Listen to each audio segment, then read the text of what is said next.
Welcome to south Indian cooking. இன்றைக்கி நம்ம பார்க்க போகிறது நல்ல ஒரு அருமையான டேஸ்ட்டில் எண்ணெய் கத்திரிக்காய் கிரேவி எப்படி செய்யுதுன்னு பார்க்க போகிறோம். இன்றைக்கி நான் செய்கிற மெத்தடில் நீங்கள் செஞ்சு பாருங்கள், ரொம்பவே சூப்பராக இருக்கும்.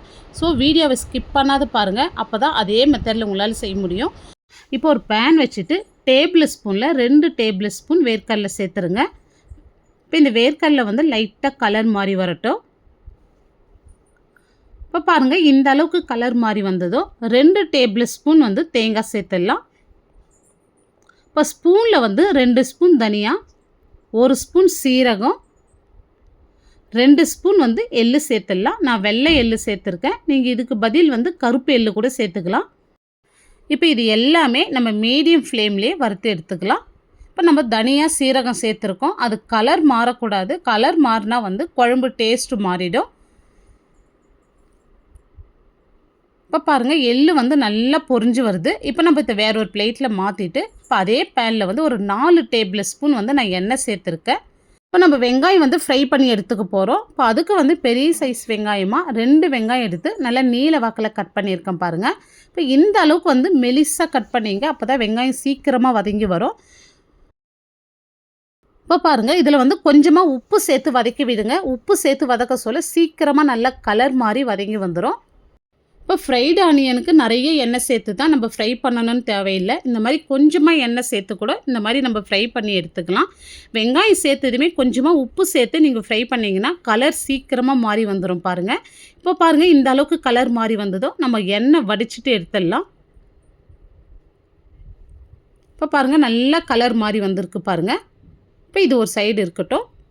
இப்போ கத்திரிக்காவை கழுவிட்டு ஒரு கிளாத்தில் துடைச்சிட்டு கட் பண்ணிங்க, அப்போ தான் நம்ம எண்ணெயில் போட்டு ஃப்ரை பண்ண சொல்ல தெரிக்காது. இப்போ இந்த மாதிரி கட் பண்ணிவிட்டு செக் பண்ணிங்க, பூச்சி ஏதாச்சும் இருக்கான்னு சொல்லிவிட்டு. இப்போ நான் கொஞ்சம் சின்ன கத்திரிக்காவாக இருக்கும், நான் 4ஆக கட் பண்ணிக்கிறேன். நீங்கள் கொஞ்சம் பெருசாக எடுத்தால் உங்களுடைய விருப்பம், நீங்கள் எப்படி வேணாலும் கட் பண்ணி எடுத்துங்க. இப்போ நம்ம வெங்காயம் ஃப்ரை பண்ண ஆயிலே கத்திரிக்காவை சேர்த்து நல்லா வதக்கி எடுத்துக்கலாம். இப்போ இந்த கத்திரிக்காய் நல்லா கலர் மாதிரி வதங்கி வரட்டும். பாருங்கள், இந்த அளவுக்கு நல்ல கலர் மாதிரி வதங்கி வந்திருக்கு பாருங்கள். இப்போ இதை எண்ணெய் வடிச்சிட்டு நம்ம எடுத்துடலாம். இப்போ கத்திரிக்காய் பாருங்கள் நல்லா வெந்திருக்கு. இந்த மாதிரி நல்லா வேகணும், அது வரைக்கும் நல்லா வதக்கி எடுத்துங்க. இப்போ பாருங்கள், நம்ம வறுத்தது எல்லாமே ஒரு மிக்ஸி ஜாரில் சேர்த்துருக்கேன். இப்போ இது கூட நம்ம ஃப்ரை பண்ணி வச்ச ஆனியன் சேர்த்துடலாம். இப்போ மீடியம் சைஸில் 2 தக்காளி இந்த மாதிரி ரஃப்பாக கட் பண்ணிவிட்டு சேர்த்துட்டு கொஞ்சமாக தண்ணி விட்டு நல்லா நைஸாக அரைச்சிட்டு வந்துடலாம். பாருங்கள், இந்த மாதிரி நல்லா நைஸாக அரைச்சி எடுத்துங்க. இப்போ பாருங்கள், அதே எண்ணெயில் ஒரு 1/2 ஸ்பூன் கடுகு, இப்போ ஒரு 1/2 ஸ்பூன் மிளகு, 1/2 ஸ்பூன் சீரகம் சேர்த்துடலாம். இப்போ இது கூடவே ஒரு 1/4 ஸ்பூனோட கொஞ்சம் கம்மியாக வெந்தயம், கொஞ்சமாக கருவேப்பிலை சேர்த்துருங்க. இது எல்லாமே நல்லா பொரிஞ்சு வரட்டும். இப்போ இந்த அளவுக்கு பொரிஞ்சு வந்ததும் ஒரு 1/2 ஸ்பூன் இஞ்சி பூண்டு விழுது சேர்த்துட்டு நல்லா வதக்கி விட்டுங்க. இப்போ இந்த அளவுக்கு நல்லா வதங்கி வந்ததும் நம்ம அரைச்ச மசாலா அப்படியே சேர்த்துருங்க. இப்போ இந்த மசாலா இந்த ஆயிலே நல்லா கலந்து விடுங்க. ஒரு நிமிஷத்துக்கு மட்டும் நல்லா கலந்து விடுங்க. இப்போ இது கூட ஒரு 1/4 ஸ்பூன் மஞ்சள் தூள், 1 ஸ்பூன் சில்லி பவுடர், இப்போ வீட்லேயே அரைச்ச குழம்புத்தூள் ஒரு 1/2 ஸ்பூன் அளவுக்கு சேர்த்துருக்கேன். உங்கள் காரத்துக்கு தகுந்த மாதிரி நீங்கள் சேர்த்துங்க.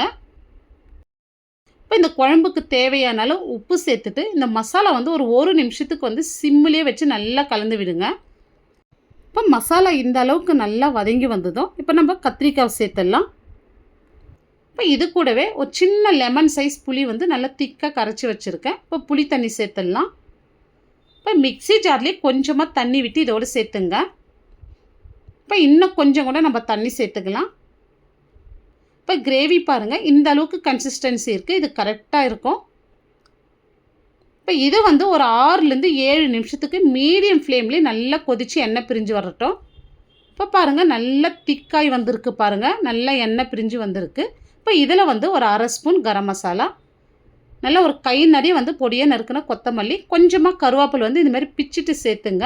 இப்போ சிம்மில் வச்சு ஒரு நிமிஷத்துக்கு மூடி விடுங்க. இப்போ பாருங்கள், இன்னும் நல்லா திக்காக வந்திருக்கு பாருங்கள். எண்ணெய் கத்திரிக்காய் கிரேவி நல்ல கமகமன்னு வாசனையாக சூப்பராக ரெடி பண்ணிட்டோம். இப்போ இதுக்கு மேலே பொடியாக நறுக்கின கொத்தமல்லி சேர்த்துட்டு ஸ்டவ் ஆஃப் பண்ணிவிடுங்க. இப்போ ஒரு மூடி போட்டு ஒரு 2 நிமிஷத்துக்கு வந்து ஓப்பன் பண்ணாதீங்க. இப்போ எண்ணெய் கத்திரிக்காய் கிரேவி ரொம்ப சூப்பராக ரெடி பண்ணிட்டோம். இது சாதம், சப்பாத்தி, இட்லி, தோசை இது எல்லாத்தோட செம்ம காம்பினேஷனாக இருக்கும். இந்த வீடியோ உங்களுக்கு பிடிச்சிருந்தா கண்டிப்பாக நீங்கள் ஒரு முறை செஞ்சு பாருங்கள். செஞ்சு பார்த்துட்டு எப்படி வந்ததுன்னு உங்களுடைய ஃபீட்பேக்கை கமெண்ட்ஸில் சொல்லுங்கள். லைக் பண்ணுங்கள், ஷேர் பண்ணுங்கள். நம்ம சவுத் இந்தியன் குக்கிங் சேனலை ஃபஸ்ட் டைம் பார்க்குறீங்கன்னா சப்ஸ்கிரைப் பண்ணிவிட்டு அப்படியே ஆளுன்ற ஆப்ஷனையும் கிளிக் பண்ணிவிடுங்க. அப்போ தான் நான் போடுற வீடியோ உங்களுக்கு உடனுக்குடனே நோட்டிஃபிகேஷனாக வரும். தேங்க்ஸ் ஃபார் வாட்சிங்.